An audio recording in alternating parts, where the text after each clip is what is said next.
tell you what.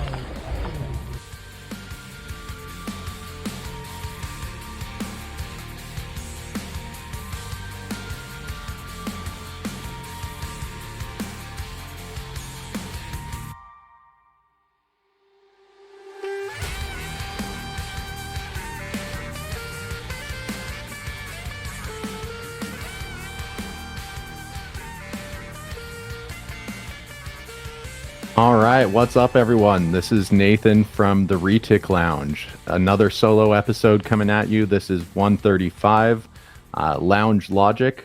We are going to have a handful of our Patreon family coming on just to talk a little bit about Retics, talk about what's going on in their collections, what we're seeing just around the hobby right now, some differences between markets, that kind of thing.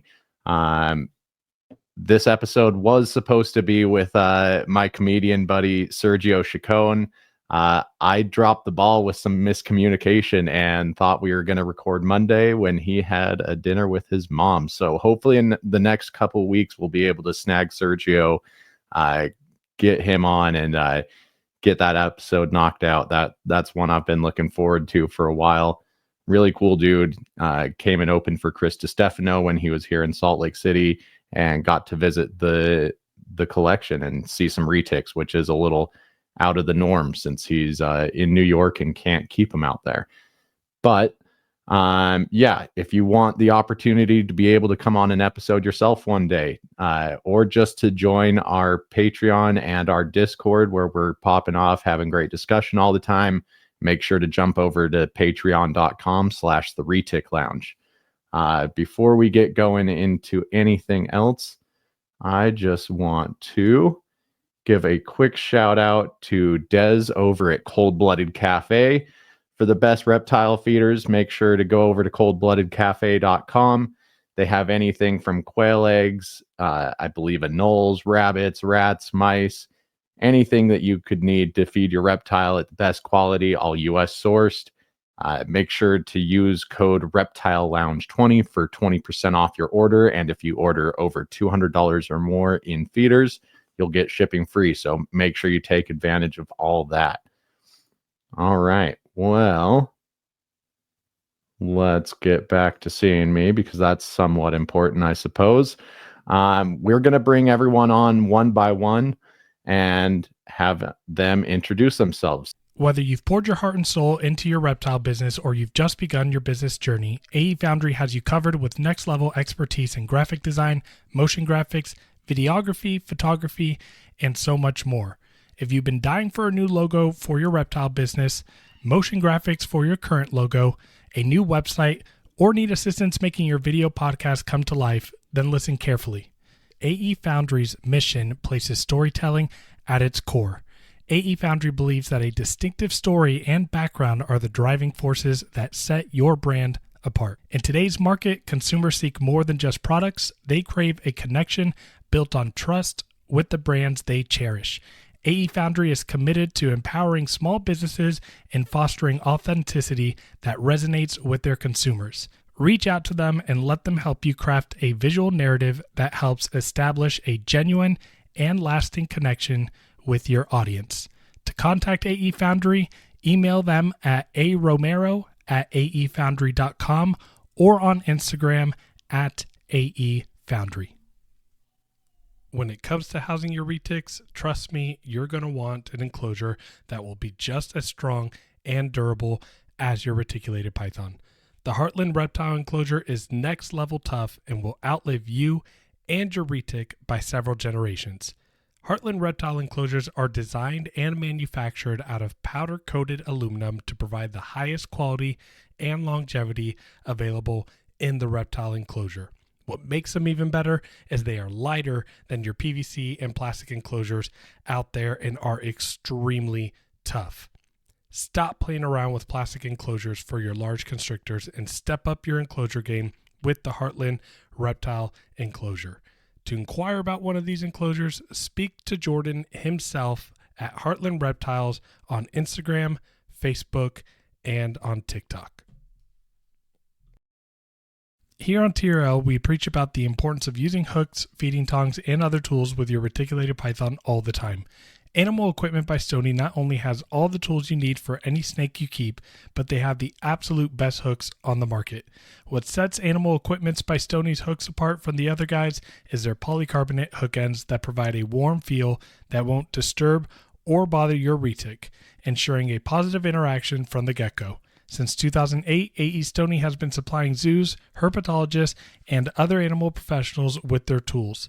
It's time for you to step your hook game up and buy an AE Stoney hook. To learn more and purchase one of their amazing products, visit aestoney.com. So, Jacob St. John from St. Serpents. How you How doing? we doing? I'm good, thanks. How are you? Doing well, man. Yeah, beating myself up a little bit about dropping the ball on that episode, but doing well other than that. Oh, I'm happy to have the opportunity to come on. Yeah, it's good to have you back. We had you on to talk a little bit about retic behavior with one of your retics. Could we just give the people a breakdown of what retics you're keeping at home, and then you can jump into other herps or other animals that you're keeping? Sure. So I currently have 6 reticulated pythons. They're all super dwarfs.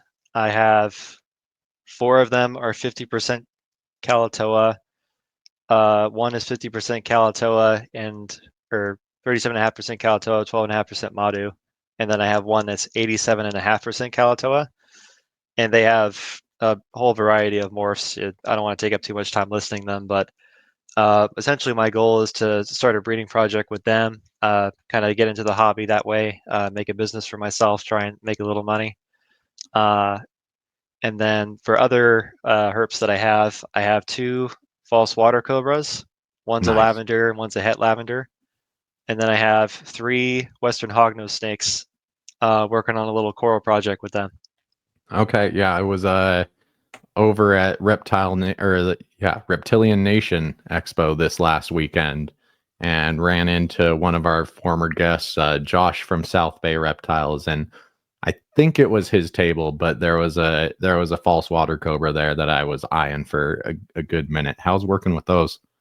Yeah, they've been great. Okay, so the female is an angel. She is great to work with. I can just tap her with the hook, pull her out, no problem. The male wants nothing to do with me. Every time I go in there and I try to like pick him up or try to take him out, interact with him, he'll run around his cage, he'll whip his tail at me. He's never tried to turn to bite me, so I'm happy about that, but I'm not Will he going to put my flatten life out on on that you too at all? much. Hood up a little bit? Oh yeah. They'll hood up initially. The female will hood up as I pull her out, and then when I have her out, she's fine. The male will hood up for about 2 seconds and then just start running. So it's a little different between the two, but they're a lot of fun to work with. Yeah, when I've seen them actually handled in person, I saw that they're pretty flighty, so that's why I wanted to ask. But let's keep adding to the party here. Luke, Dagobah Hi, Nathan. Exotics, what's going on? Good. How are you? Again, doing pretty well for dropping the ball. Yeah. So I guess I should introduce myself. What retics are you keeping right now? I mean, this also is your second time on the Retic Lounge, so just reintroduce everyone to what you have over there. So I'm Luke. I'm in the UK. I lived in Scotland when we had our last episode, but now I live down south. I keep quite a variety of retics, and my collection's changing quite a bit as we speak. So I sent my Anthrax girl off to a friend who unfortunately lost his collection in a fire. So a lot of people are banding together to get him back in the game, which is really nice to be a part of because he's a great guy. I love seeing stuff like that. Yeah, me too. But mostly a lot of locality stuff. So I realized the other day that I don't have anything below 75%, which I'm pretty proud of. So I have a snow girl.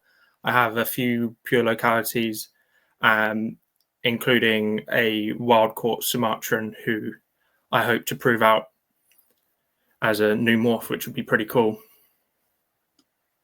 All right. If you want, send me pictures over of that Sumatran so we can talk about, what we're hoping to prove out over there. Yeah, we'll do.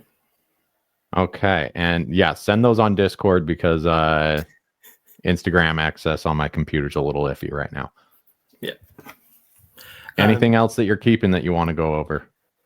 No, it's really just that. I have a few tarantulas which Few? freak a lot of Only a people few out. now? Yeah, she's right here actually. Well, my main one, and a lot of leopard geckos. They are my first reptile, and I still love them. I still have my first leopard gecko to my right here. All right. She's about 18 years old now. Yeah, quite the switch up from leopard geckos to retics and old world tarantulas, but hey, here we are. All right. Well, finally, let's add the other Jacob Sewell of Wapiti or Wapiti. Wapiti. You're gonna have to correct me on this. So, Jacob Smith. Oh, is it? Oh, What? I don't know where I'm getting Sewell out of. Okay, my bad. It's Wapiti. Wapiti.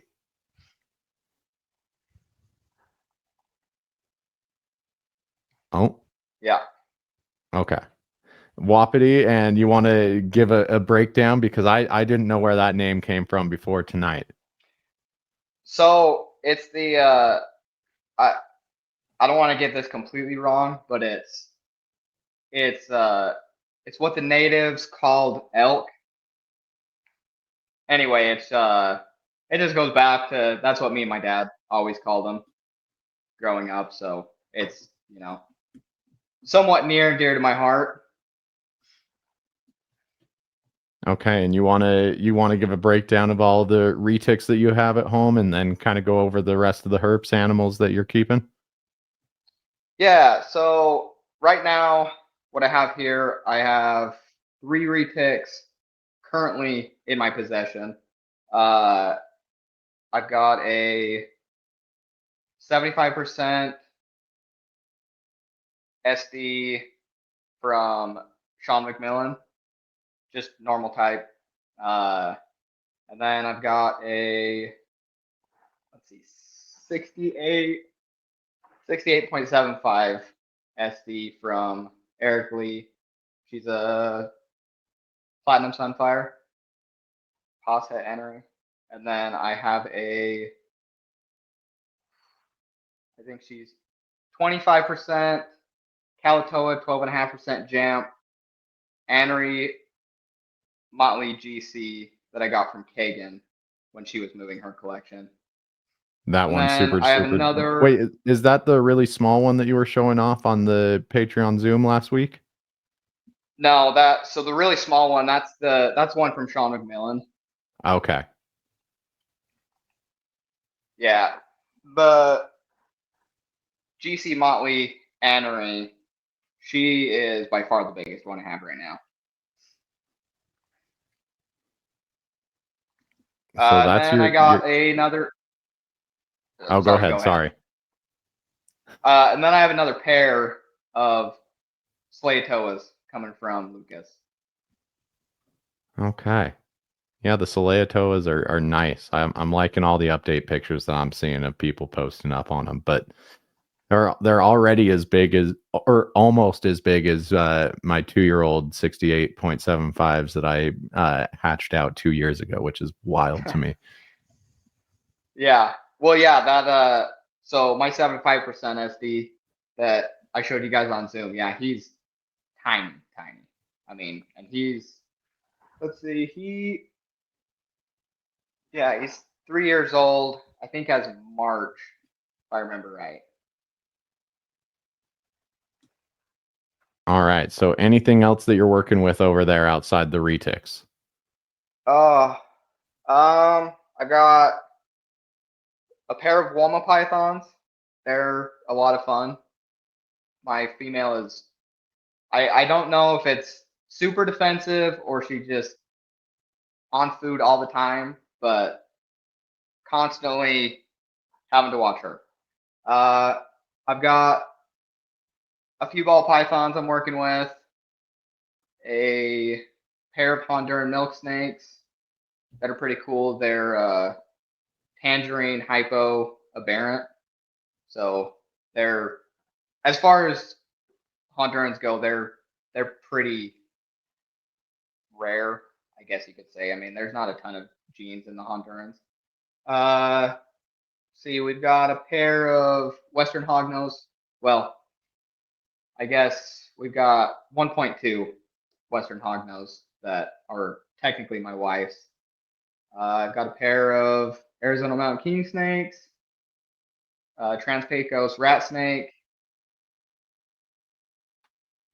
We've got a tortoise that lives in our house that is also my wife's. And then crested gecko, some morning geckos, also some tarantulas. We've got a little bit of everything. So the tortoise is the family dog, it sounds like. I've also got a dog too. Okay. Well, adding to the mutts over there. So he's a small one. He's just a Russian tortoise. So okay. He just stays in an enclosure. I actually would like to get a bigger tortoise, but as of right now, he's good enough. Yeah, I was thinking something substantial, kind of like bullying the dog around the house. And I would say after hearing all that, not quite. I would say after hearing all that, wife's the smart one in terms of the reptiles around the house. Just going around the expo this last weekend, looking at Western hognose prices, I was like, well, if I really wanted to breed and make money, that's what I would be breeding. Oh yeah, for sure. Yeah, that's the Western hognose are definitely taking off. They're pretty hot right now. Very hot right now. Very much like really high percent super dwarf pricing, and you can keep a couple hundred of them with a lot more ease than you could a collection of 10-15 retics, in my opinion. Yeah, that's for sure. And we do have some stuff that potentially we could make some fairly high-end stuff, but our male goes on and off food, so he's fairly small, but our females, both of them are ready to go this next season. So we'll see how that works out. Josh from SB Reptiles this weekend, he was talking about getting a frog, freezing it, and using that as a scent for the hog noses, rubbing that on the pinky before. Said that really helps with stubborn eaters. Yeah, my friend and mentor, he runs Prismatic Reptiles. I don't know if you guys, Nathan, you probably know who he is, but name rings a bell, but my memory's crap. Yeah, he's vended at Wasatch a lot, but he has a fairly substantial size collection of colubrids, and he works with quite a few ball pythons also. I mentored with him for about a year. I was helping him once a week, but he's got a lot of different methods to get stubborn eaters to go, but one of the ones that works pretty well is he'll catch sagebrush lizards and scent with them, or kind of fake them out, kind of a deal. But okay, good deal. Well, gentlemen, anything burning? Jacob, I want to St. John, since we have both of you in here.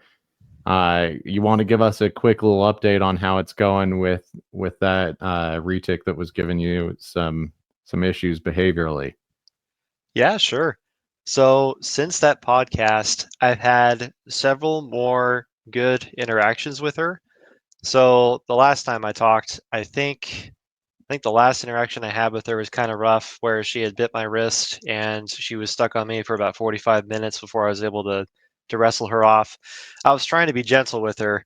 Since then, I've learned to be a little less gentle with her if that happens, but I'm still trying to be nice to her, still trying to have a good relationship with her.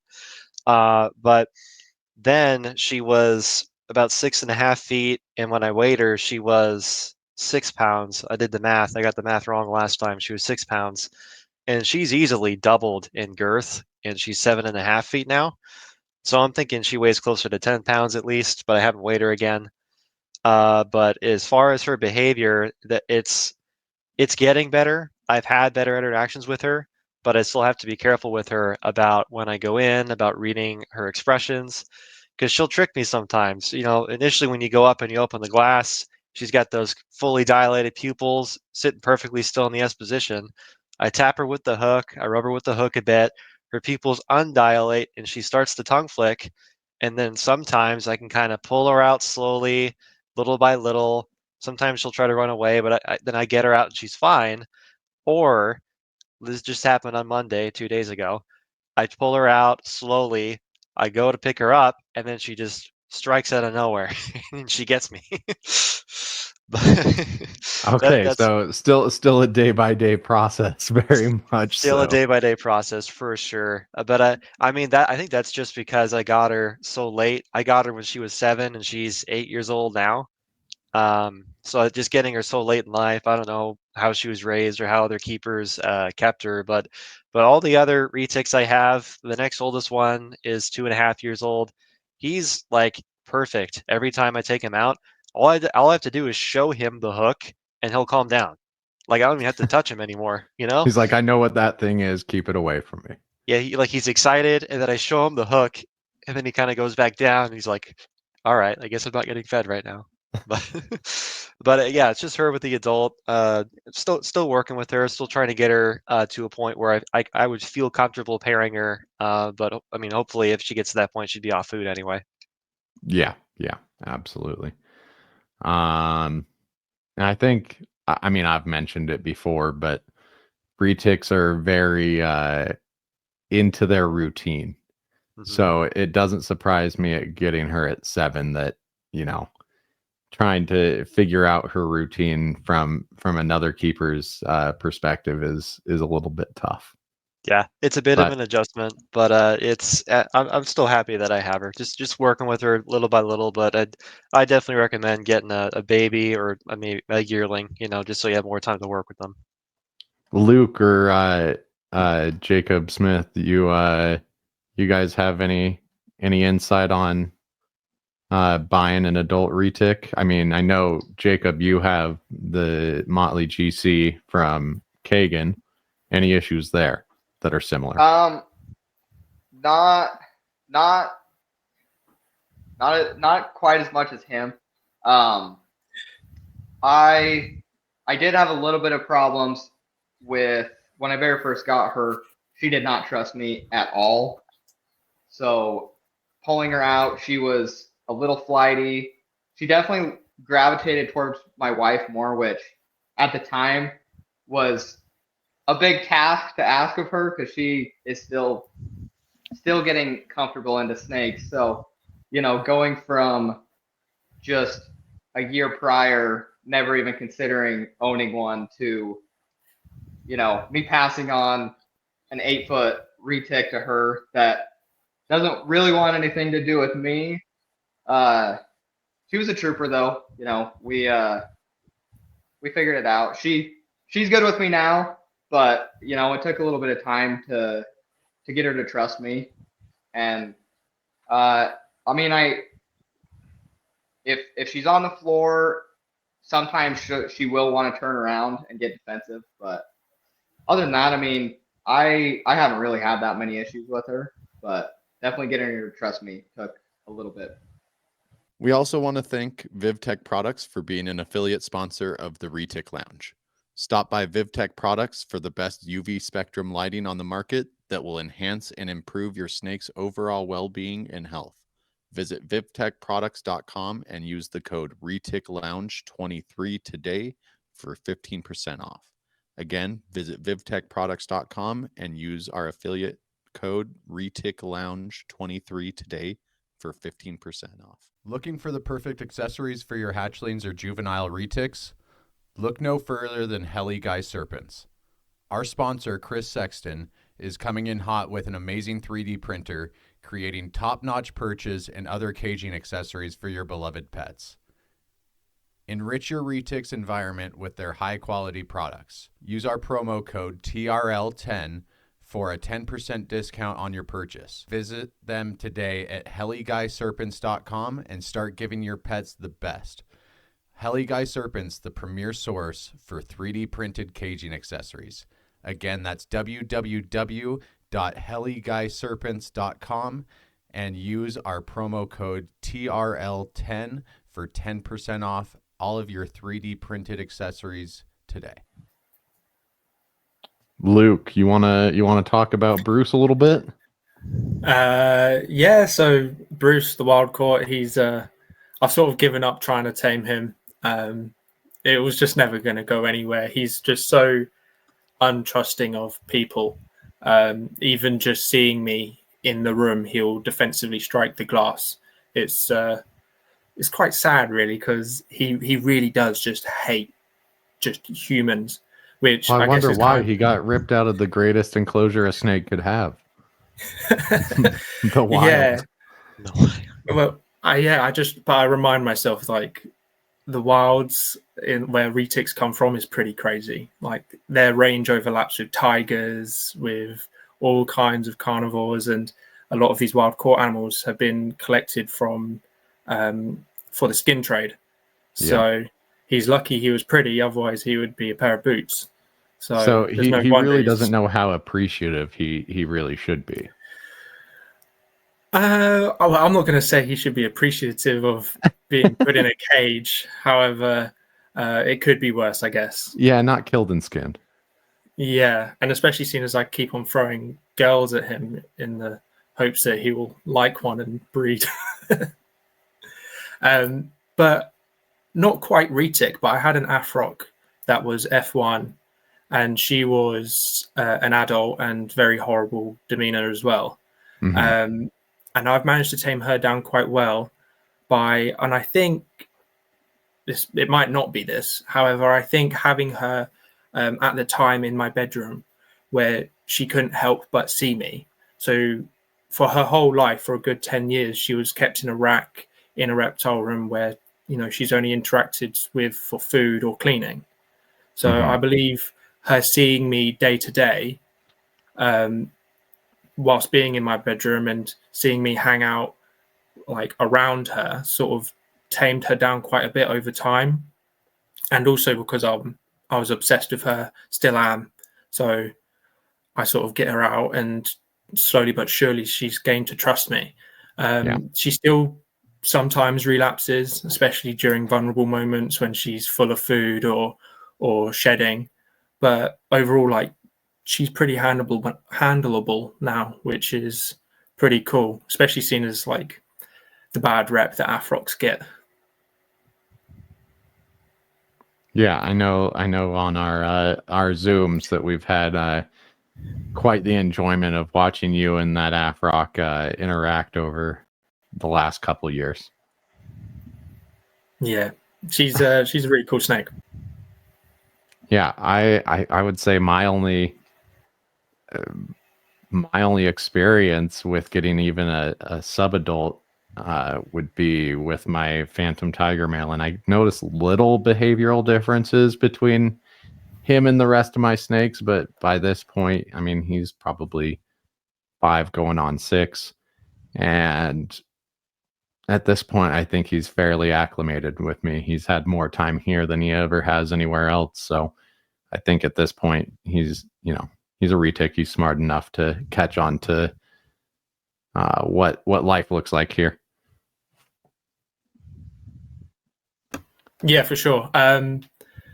I guess I do notice there is a difference from animals that when I've like collected them and spoken to their previous keeper or owner, when they've admitted themselves that they didn't really interact with them, that the animals are a lot more scared of human interactions. So I have a baby Calatora at the moment, which the owner said that he didn't have time for them. So, and that animal is like a lot more defensive, but luckily she's a lot younger, so I'm working with her bit by bit. Do you know why this breeder didn't have time for him? I don't really want to speculate. Okay. But they were a big breeder, very well respected.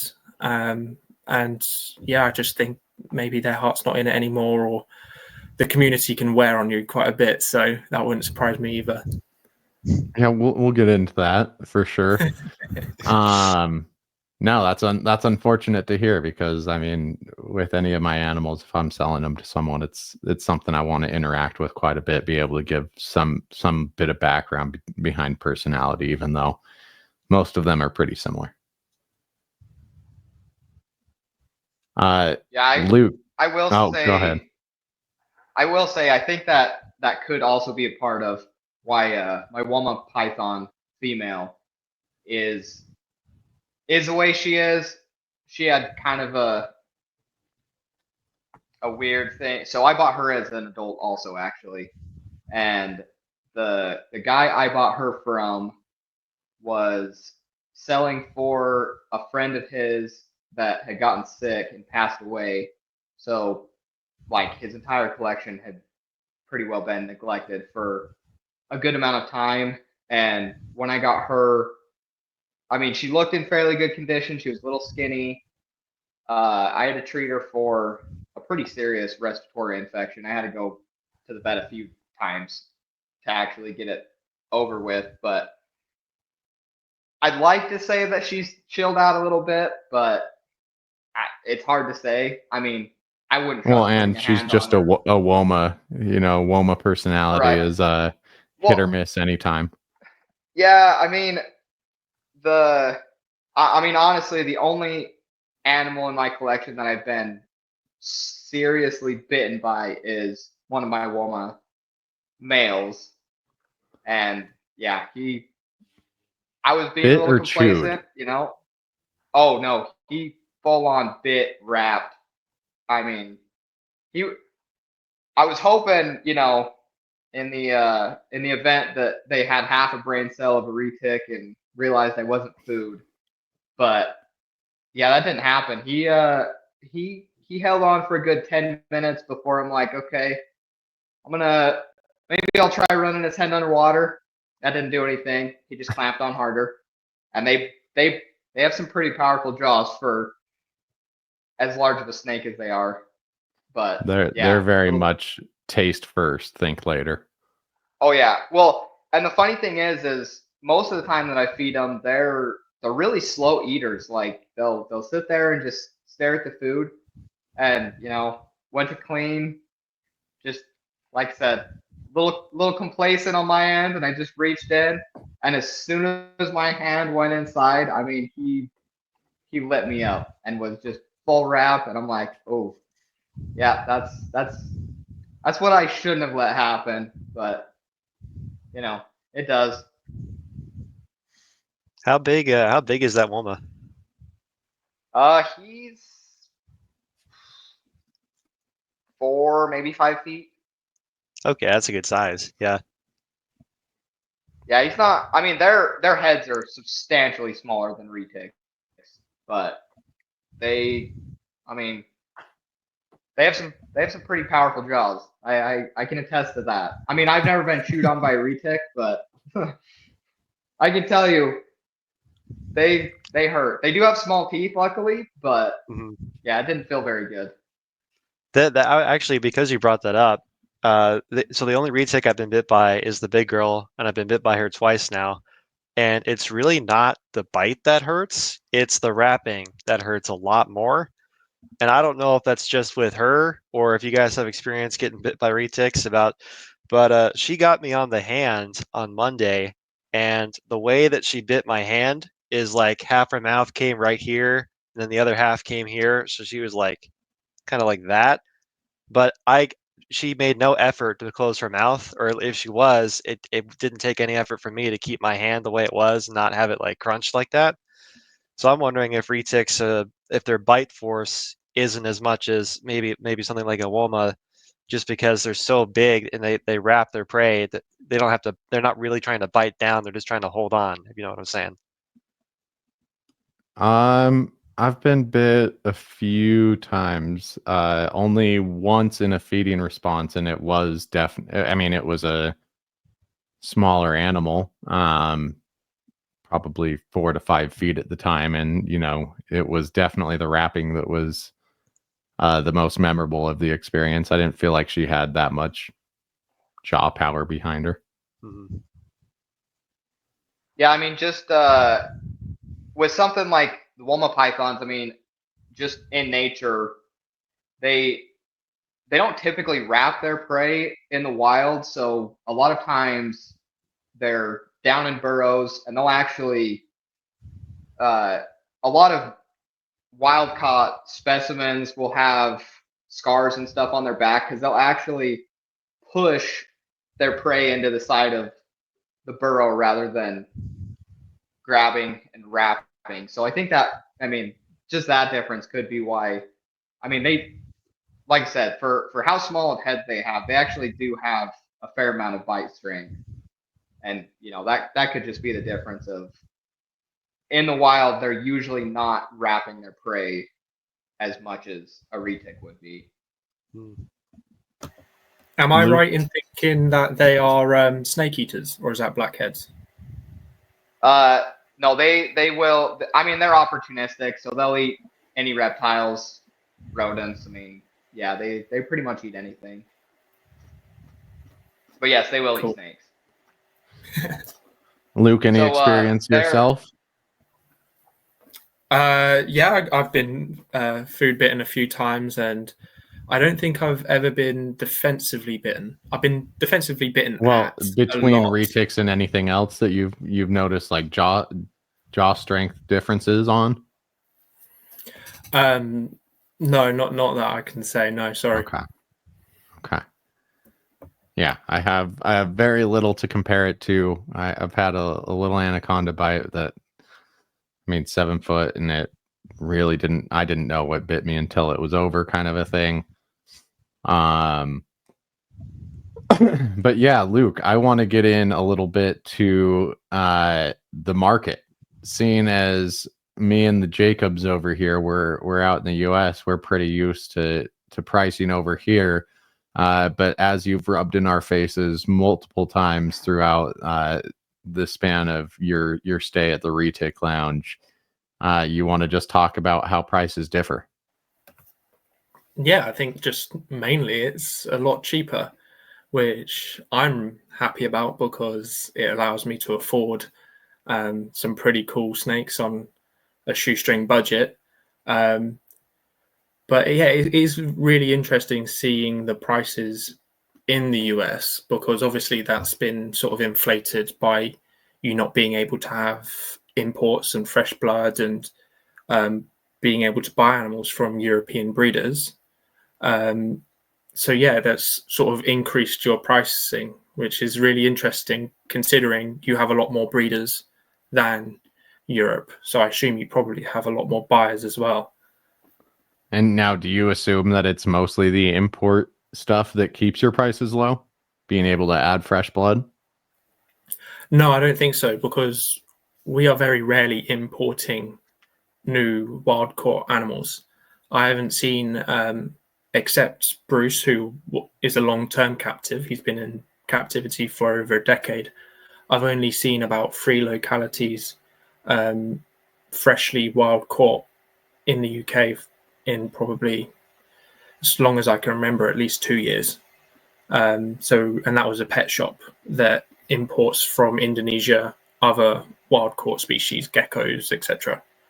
So yeah, we're not importing a lot, but I assume just having that thought that what we've got is what we've got. We're not getting any more, and that's increasing the prices.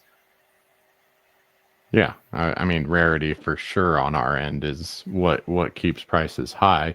Why do you think that there's not a lot of import activity? Is there not the same retic craze that you get out here in the States? I think there is. I think especially in England, because Garrett had such a big impact here as well, and there is quite a big retic craze, especially here in the UK and in Europe. We have a lot of big breeders who you'll recognise from the retic groups. They produce some really awesome stuff. I think the biggest issue is for the average breeder keeper like me, it's pretty hard to import, especially from Indonesia.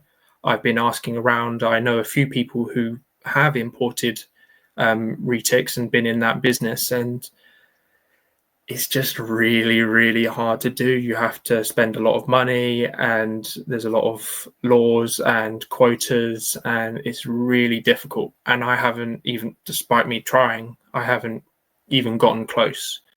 Meanwhile, with Europe, I'm just about to do an import from Europe of retics for me and a few friends.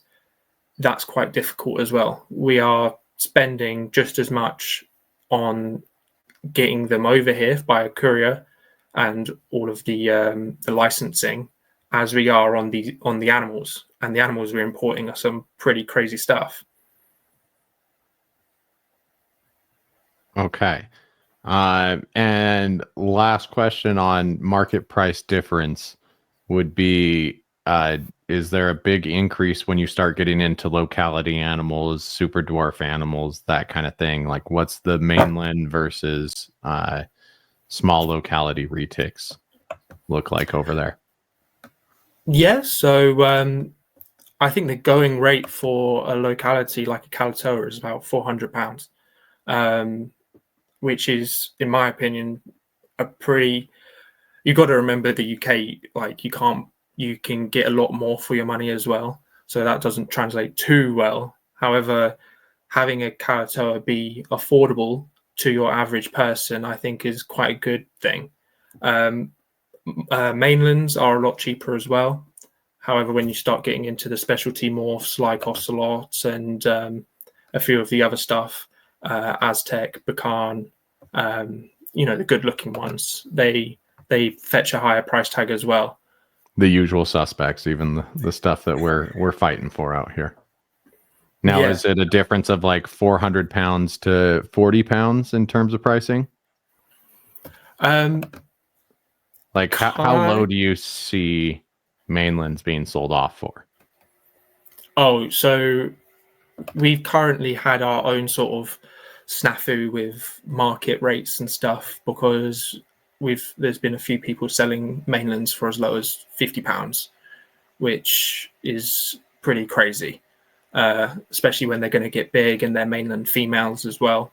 So that can be an issue, because you can get someone who just goes on Morph Market, no idea what they're doing, and then somehow end up with a mainland snake for less than my rat order in price. So it's, pretty crazy. I can't really give you exact prices because it is all over the place at the moment. But yeah, it's really rare to see an animal over £1,000 in the UK. Okay. Let's see. We were talking a little bit, and I want everyone to kind of jump in here, about snow pricing and snow availability. So, Luke, I was under the impression, and maybe this is just because of old videos and such that I'd seen, but some of the first snows that I remember seeing before they're really starting to pop off here were coming from breeders in the UK. Are there a lot of snows being produced out there? So I believe the first snow was made by Jay Brewer. I know he at least discovered Anery. Yeah. So all that originated here, but then I feel like I saw like UK breeders starting to tap in pretty soon after. Yeah, so we have a few big names who are no longer in to breeding retics. So Dave Lau, he had a few snow clutches in the early 2010s. Since then, we've been really lucky, and one breeder sort of decided to specialize in snow, and he has done a lot of the legwork to sort of introduce snow to new morphs and just make them more available. Unfortunately, there's a lot of work still to be done. The only codon you can find in snow currently is Tiger and GC. So we're pretty far behind the US in that regard. And Jacobs, when referring to both of you, I guess. Yep. Yeah. What do you think about pricing of snows? Like, do you think they're still in a pretty fair pricing point? I think, I mean, I Oh, haven't been you're- in for so long. I've been in for 2.5, 3 years. So I wasn't there when snows like first came up and like we're first starting to get into the craze. But to think about what the animal is, it's a double recessive, Mhm. which means that anything you breed it to will be 100% het for the double recessive. And then on top of that, any sort of incomplete dominant morph or super incomplete dominant you put on top of that, you're getting at least two. I don't want to say genes, it's not the right word, but there's always the double het there, plus the possibility of whatever else you got. So whether or not you like the visual, and I do like the visual of snow, but it's just what you're getting for that should be worth something more than just a simple incomplete dominant, because recessives are harder to identify if they're not visuals, and they usually change the pattern, the look of the snake more than incomplete dominants will.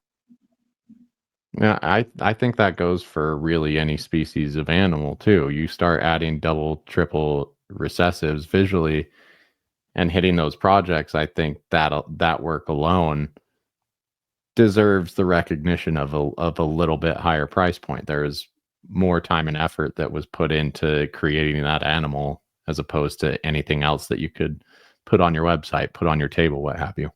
Right. It's especially when you get into the triple range, it takes so long just to get that project down the line and to have it be available. And I mean, as far as I know, I can't think of at least in super doors, maybe in mainlands there's more available, but like a snow and another recessive. Eric Lee is working on the snow pied stuff. Okay, yeah, but he's working on it, and he's been Yeah, in the no, game for so yeah, long. You know, it yeah, just takes no, a long time. that's a generational project there. Yeah, Yeah, I mean, I definitely think that the amount of time and effort and forethought that goes into a project like that, especially anything, once you start getting two recessives or three recessives, I mean, there's just so much more time and effort that goes into it. And especially, I mean, even if you are adding a codom into it, I mean, I think that, that should demand a decent amount of price just to reflect everything that's gone into it. And I mean, you have guys like Eric Lee that he'll hold back an entire clutch. I mean, that's a lot of work. Yeah, just in caring for the animals, not even just seeing it through 4 years to try to get the breedings to happen. Yeah, exactly. I mean, just the everyday maintenance of taking care of, I mean, just a few animals. I mean, that that's what I'd like some people to understand is the amount of effort that does go into producing some of the animals that are, and with having a decent price, it pushes the you know some of the projects to be able to go just that next level. Yeah, it takes a lot, and just being willing to see a project out and really like prove out what's so special about your animals by holding everything back, by being picky, by not releasing animals. I just think that there's that kind of stuff, once you're able to establish high percentage lines, is what kind of drives up the prices. And what kind of brings me to back to something I've ranted about throughout the entirety of this podcast. So buckle in, boys, a little bit. But I've always said, if you're going to do pairings with any of your animals, For me, it should be something that pushes the genetics of what we have, since we are, locked in with the genetics we have in the U.S. Pretty seriously, and make sure it's something that pushes our projects forward, or at least to a new level. Doesn't matter if you're breeding the same gene into a new animal, but increasing the percentages while also focusing on, working with smaller animals, or working with better color saturation, darker animals, what have you. The Retic Lounge was brought into a little bit of controversy because of some of this. We had someone in the industry who was working with, I would say, quick buck animals where, subpar breedings were used to just bump up percentages without, working with a truly established small bloodline of animals to just get to a visual snow and sell them off. And they started getting listed because the breeder didn't want to hold on to these animals for too long and was getting frustrated with selling them. And we talked about how great his pricing was, how great some of the animals looked, and like how it could be a potential for, if you take them to the right animal, being a good investment. But now it's been turned into, well, if you guys are upset with this, I'm going to breed 500 more, and we're going to just crash the snow market, or, what are your thoughts on what's going on there? I've had very strong feelings about this. Just being in the ball python market, and obviously ball pythons are easy to breed, and the issue with that is a lot of people take whatever they have, whether the pairing makes sense or not. Like you were saying, Nathan, go into it with some forethought, trying to push the bounds of something rather than just because you have them, because you think you can make some money on them, breeding them together. I mean, if you're making low percentages or whatever, have some kind of reasoning behind it, rather than, I have these two animals, they're adults, I could breed them together, make some money. I mean, sell them off as fast as I can. But what the problem is what happens when you can't sell them off? Like it takes more planning than just a good breeding as well. Like I have animals in my possession that I've been holding on for 2 years that are up for sale. And it's not that, I couldn't have sold them at this point, but I'm going to get the value out of them. And, the only discounts I'm offering are to the people that support us through the Patreon and things like that. But it's also something where I don't mind. I have the space for them. So my first initial thought isn't, well, okay, I can't sell them. Let's just drop the price and undercut everyone else who's working with similar projects. Right. And I think a lot of part of that is you should be breeding what you're willing to hold on to forever if they don't sell. I mean, plain and simple. If you don't care about them enough to not, if you don't sell them, be willing to hold on to them, then I mean, why even bother? Yeah, just to chime in here, I was trying to remember what episode it was, but I was listening to Adam Say's podcast, and I can't remember who he had on, but he had a breeder on that was breeding Dual boas, and he shared this story about how he would price the Dual boas a little lower than the market because he was trying to get them to move, and then when he had priced them lower, people weren't as interested. And then when he priced them actually higher, like I think either at or maybe slightly above the market value, he sold them all within like a month or two. And the point that he was making about that is, with these types of animals, people want to have a perceived value of them. And I'm not saying inflating prices for no reason, but when we're talking about snow super dwarf retics, that is a high value animal, especially if it's above 50% super dwarf. Absolutely. And I mean, I'll speak with a little hesitancy because I haven't sold any myself yet, so I don't want to think I have it all figured out. I'm sure I don't. But if you undercut yourself too much, then from a buyer's perspective, I'm thinking, okay, I've seen this animal be at this price point before. Why is this one so much lower? Is it not really what it's supposed to be? Or it gives me a little hesitancy as to seeing one at market value or maybe slightly above because it has one of those extra incomplete dominant traits. And it's better for whoever buys it because they actually understand the value of the animal as it sits in the market. It makes them feel like they got something that is worth their money. And I mean, people that know the value of these animals and have been in the game long enough, they'll snag up a good deal when they see one. But people who aren't looking in the market every day, aren't keeping up with it, they see the price of snows go down, and mentally they might think, oh, well, I guess snows aren't really, they're not cool anymore. And therefore, I don't want to get one because they're not cool anymore. Or because that's just like the consumer mindset. But it's important to value them appropriately. And from a business perspective, I understand not wanting to send animals for too long, but there's also a measure of responsibility that you take when you breed these animals. It's like you got to be able to house them for a while. I mean, maybe might not necessarily agree with forever, but it's Yeah. at least a year. I mean, maybe a year and a half, 2 years. You got to have the space and the means to do that.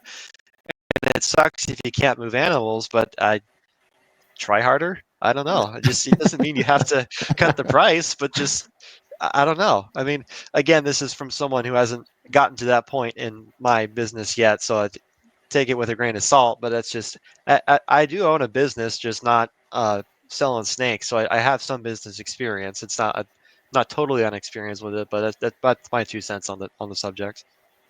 No, I think that might be one of my favorite perspectives I've heard on the whole matter is try harder.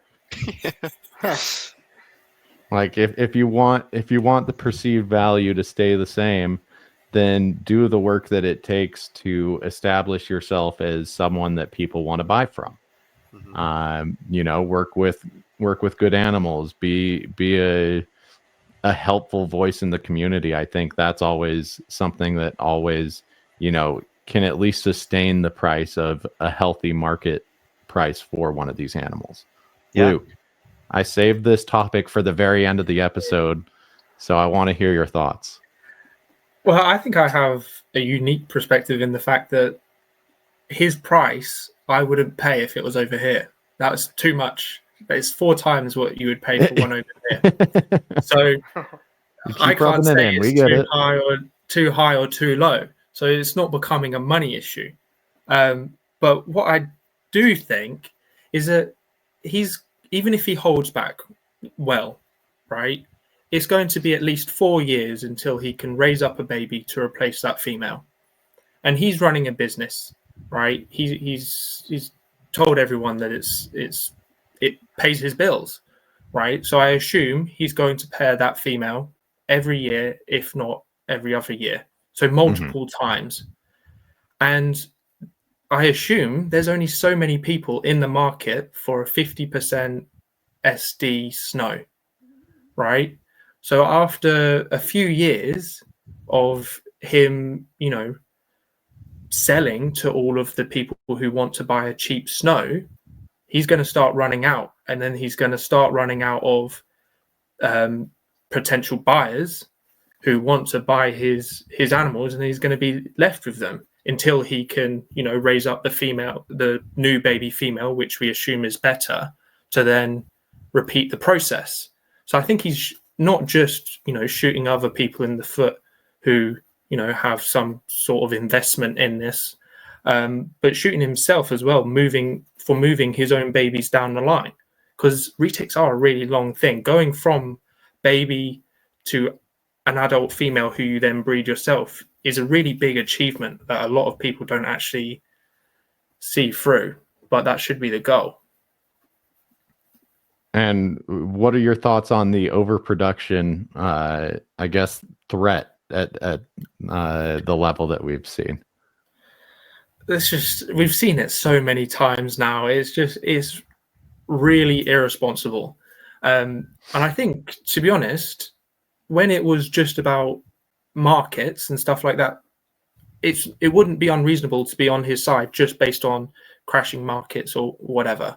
But as No, I soon as you mean, I start, think inevitably with all these animals, you're going to see markets adjust. It's just not going to be that quick of an adjustment. You know, of course, I want people to have as much access to my animals as any other animal that you see at a reptile expo and not have it seem so unattainable. It's already an animal that you have to vet for, at least if you're being responsible into making sure that this animal is going to get long-term care and not just flipped or killed in some way. yeah. So that's when it comes to, like, you know, threatening 500, because then that he's picked a big number there, obviously, and that's a number that most people couldn't care for, especially when he's also said that he cannot hold on to these animals for that long. You can't produce 500 of anything and not at least hold on to some of them for a long time. Yeah, well, I mean, breeds monitors, so there's, I guess, the other out there as well. So that's it's a lot of time and effort put into monitor food, in my opinion. Yeah. Yeah. Any other thoughts on the subject? I think just in terms of the whole situation, I mean, I'm working the snow project. Of course, I would love for my snows to go as much as some of the reach out reptile snows from, 2020, 2021. But, markets have adjusted since then. Do I think they've totally plummeted and crashed? No, they've kind of stabilized to a point where the people who are trying to invest know the value of that animal, especially when you start getting above 50%. Like, for me, like, if I were trying to invest in the snow project, it would probably be better off for me to go and buy a 68.75 or a 75% super dwarf purple head anery and work the project that way than trying to take the fast route and get a double visual at 50% that was, bred with a lot more mainland genetics earlier in the pairings of those animals. I think to talk about it related but broader subject, if you're having problems with whatever marketing tactic you're using or the listings that you're making about them reaching the right people, something that you could do, and I think that I wish more breeders would do. There's a handful I've seen that focus on it, but try to bring people outside the reptile community in.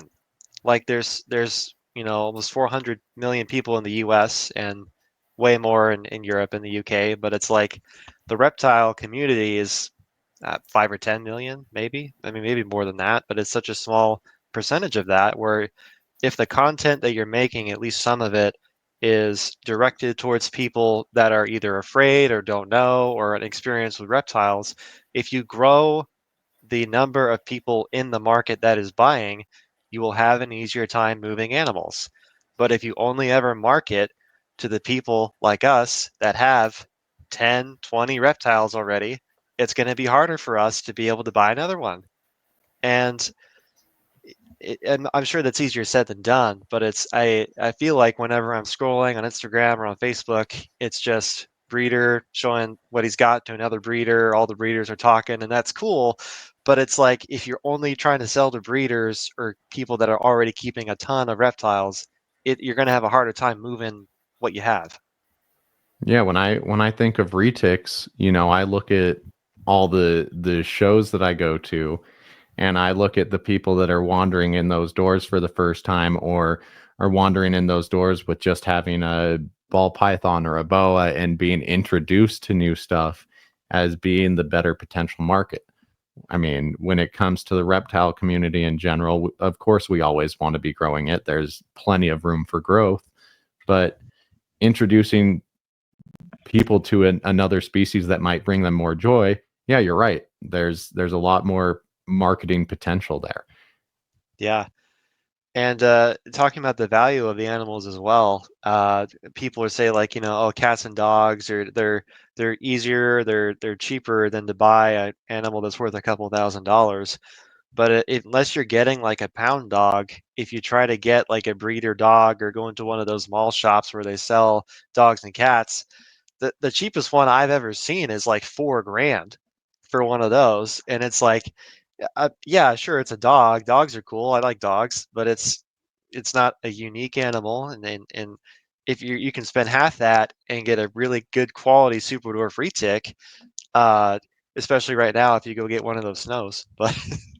Hey, Uh, I just cut a guy's hair who breeds Frenchies, and I already knew dog breeding was on a different level. But when you get into those genetic freaks of animals and how the whole breeding process works, yeah, I'd like to continue keeping to breeding snakes.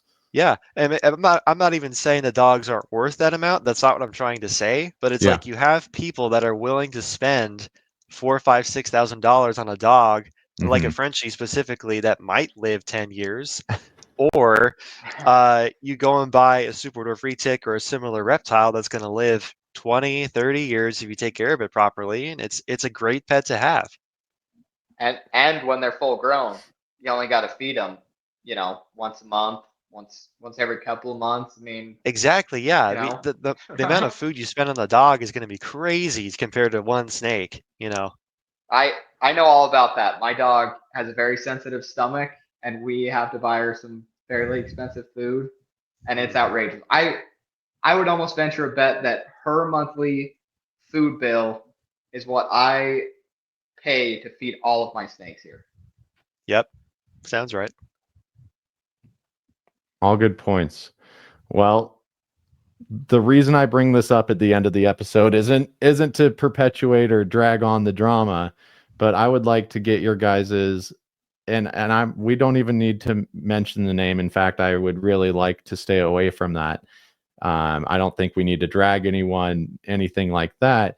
But if you were to be able to give this person a bit of sound advice and how he could move forward from this and be a little bit more responsible in terms of breeding retics, what would you say? Luke, let's start with you. Yeah, I think coming out the gates with drama is never a good thing, but I'm kind of drama adverse. I hate it. I like watching it. I hate being involved in drama. So coming out the gates, especially against really influential figures that people like, it's like being a new guy and picking on everyone's favorite person. It just doesn't really make sense. I guess I've had a bit of a crash course in this from my other breeder friends recently who've been telling me, oh, you need to post more. You need to get your name out there. You need to show people what you've got. So then when you do finally have eggs on the ground, it becomes that much easier when you decide to breed. So, and my friends with that tactic have managed to charge more than you'd expect. So instead of decreasing prices, become a reputable person that people trust and has good reviews. So kind of what I was saying, be a helpful bit of the community, ingrain yourself in a way where people are going to look at you as someone they can come to for advice or whatever when it comes to working with any animals, whether it be yours or not. Yeah, for sure. Okay. I mean, I think what I'd say, and again, take it with a grain of salt because I'm still at the beginning for myself, but it's I don't want to name, I'm not going to name names, but to briefly sum up the situation, like it was something someone said in private, was then taken to someone else and then put on blast for the entire public to see. It's just it makes you not reputable in a way. I mean, not necessarily with the way you're taking care of your animals. I haven't done that much research into this individual specifically, but it's you. Why wouldn't you just respond privately where it started? What's the point of stirring up all of this drama and trying to get likes or clicks or comments or whatever? I mean, yeah, maybe that puts your name out there a bit more, but it does so in a negative way. and it just creates infighting and it creates more division, and we don't need more of that. I mean, Luke, I don't know how it is over there, but this country has plenty of division as it is. Let's keep that in the political sphere, and let's keep the reptiles out of that. That's my opinion.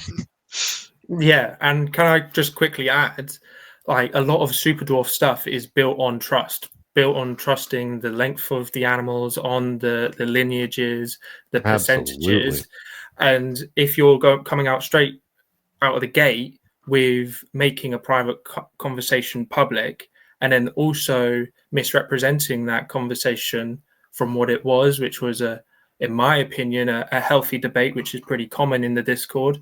And also a lot of compliments on the animals. I saw, I think, a good 2 or 3 people debating buying one. So, and then that's something we've always prided and moderated about our community so much is, when situations arise, yeah, we'll talk about them, but I don't think I've really ever seen people being dragged, and when any of that has happened, it's been corrected very quickly. We don't really tolerate that because that's not the community that we hope to help foster. I think there's few Retic breeders that I disagree with more than Lucas, but I still, at the end of the day, we have a very healthy conversation and we agree, we find common ground on because I trust that he has the snake's best intentions at heart, and I hope he assumes the same of me.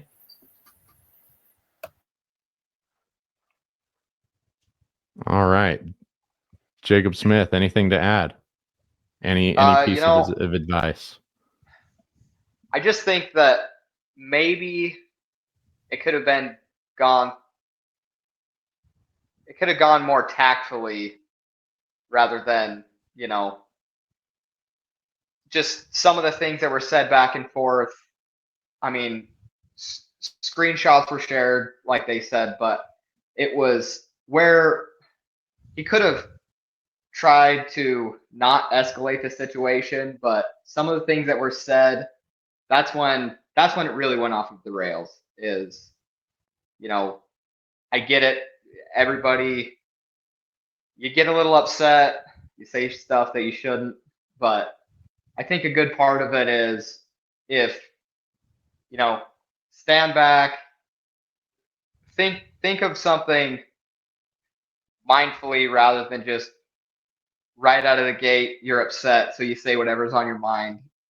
I mean, that's where a lot of this came from. Even the the 500 animal thing. I mean, same kind of deal, right? And yeah, when I first saw that, I saw that as more of a gut, like I'll show him kind of just trigger finger kind of a reaction more than I believe that he's actually going to do that. yeah. So and I mean, even the same kind of thing that he said to Lucas right off the bat. I think that's kind of where it came from also. I mean, I spent the entire day fairly upset reading through comments on Facebook, and it was obvious that he was very upset with the things that were said to start with, which, I mean, a lot of it really wasn't that negatively, a lot of it wasn't that negative until he contacted Lucas, and then it really went into a downward spiral. I agree. And I mean, if you ever have a problem with someone, I think reaching out to them and having a tactful conversation is the best way to do it. So him contacting Lucas to start off with, I think, if you're upset by something, sure. But then it got blown up into, just a lot of assumptions and a lot of just blowing up a little too quick. I think there could have been a really great conversation that came out of that, and things not even have escalated to a public view. So it's unfortunate. So yeah, I don't know what else to say about it. I wish the guy the best of luck. I really hope he does breed responsibly and that he breeds some great animals.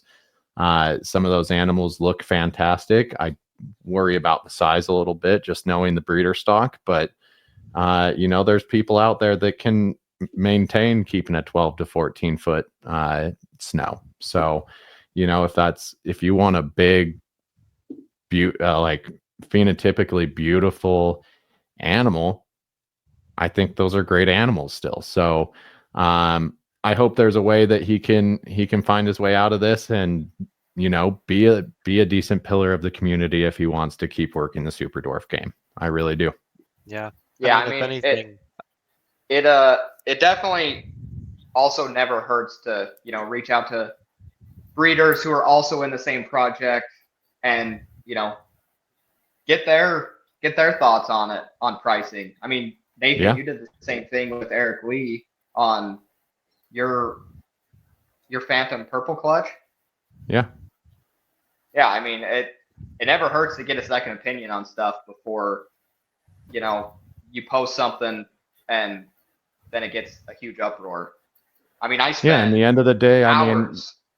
In the end of the day, I'm a very new, very small hobbyist breeder of these animals. But when you're working a new project or working a new species, reach out to the people that have the experience. Just because you have experience in this industry doesn't give you experience in all aspects of it. Right. And, so when I produced my first clutch of ball python eggs, I reached out to my friend, got his thoughts on it. And, I spent hours on Morph Market looking at current pricing, looking at old pricing, just to get some kind of idea of where to put my animals that weren't overpriced, underpriced, they were just fair in the market. yeah, and I hope I know it's not the first time the draw has been started in the Retic community, but every time something like this happens, I think it's like the second or third. Yeah, but just the second, sure. Yeah.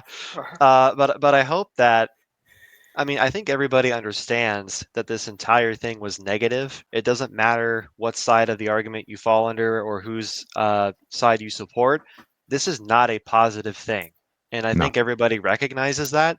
But it's like fun to get in on the drama, and it's like, it's like you're watching a street fight, but online it's like, oh yeah, it's super cool in the moment. And then afterwards, like, wow, I just watched two people beat the crap out of each other. That kind of sucked. Maybe that's not a good thing, especially when it's like you're part of that community, and it's like, what do I have to worry about that? Do you have to worry about that if I say something, or if you say something, or if somebody else says something, and it just escalates like this? Like this isn't good for the breeders, the community, the consumers. It's not good for anybody. It's really not. I've heard it plenty of times in our own Discord. People who are non-breeders, they're just keepers. I mean, the drama is what keeps a lot of people away from wanting to get retics, period, just because they don't want to be involved in all of it. And I understand that myself. It's honestly pretty ridiculous when a bunch of grown men are acting like we're in high school. Yes, exactly. Yeah, couldn't agree more. And, only reason I bring this stuff up is, Retic Lounge got brought into it with all the private chats just talking about some animals. I work the snow game, and same here. I hated seeing just a bunch of grown men, typing away furiously at each other on the internet. It's just not a good look. It's not a good look for the projects I run. It's not a good look for our Patreon community, which I think has, been a very positive corner in the Retic community. I think it's a place where people can learn and grow. And, I wish he would have engaged with us a little bit more. Spend that $5 to just come in and get in on the chat. You can definitely, debate with us a little bit, or, if you feel like there's something you need to say to anyone, we'll let you in for a couple hours and you can say it. Just reach out to us. I like I said a few minutes ago, I wish the guy nothing but the absolute best. I hope he, sees some of the shortcomings with some of the animals, and if he really wants like the super dwarf stuff to be a cornerstone of the Retic projects he works, to really value the bloodlines, really value pushing projects forward, and giving the market something to be excited about, and being a pillar of the community where people can reach out to him for advice and get some of that 30 plus year reptile breeding knowledge that we're hearing about. Yeah, absolutely. But, yeah, I think that's all I got for us tonight. Luke, Jacob Smith, Jacob St. John, I appreciate all your time tonight. Appreciate you coming on last minute with me, dropping the ball. It means a ton. And I appreciate you guys more than you could know for just being a part of the community. Well, thank you, Lucas. Or not Lucas. Not Lucas. Thank you, Nathan. I need to change my name while Lucas is gone to just not Lucas. Just not Lucas. I apologize. Thank you, Nathan, for letting us come on and for having this discussion. It's a real privilege. Appreciate you being back. Thanks, Nathan. Yeah, and Jacob. Absolutely. So John, text me about those. Text me about those lavender false water cobras. I want to learn more. Okay, sure. Hey, absolutely. Even better, throw it in the Discord so we all can learn, because sure. they're super interesting to me as well. If I had more space and time and wanted to dedicate myself to another snake species, false water cobras would be high on that list. All right, I'll drop some pictures. Yeah, I've definitely Awesome. looked at it myself. Cool, guys. Thank you. All right. All right, guys. Another one in the books. Thanks for joining us for 135. We should have the long-awaited return of Lucas within the next couple weeks here. Fingers crossed. But until next time, if you want to get in on the discussion, want to join, like I said, what I think is one of the best corners of the Retic world, go over to patreon.com/the Retic Lounge, join our Discord, join the discussion. We'll see you later.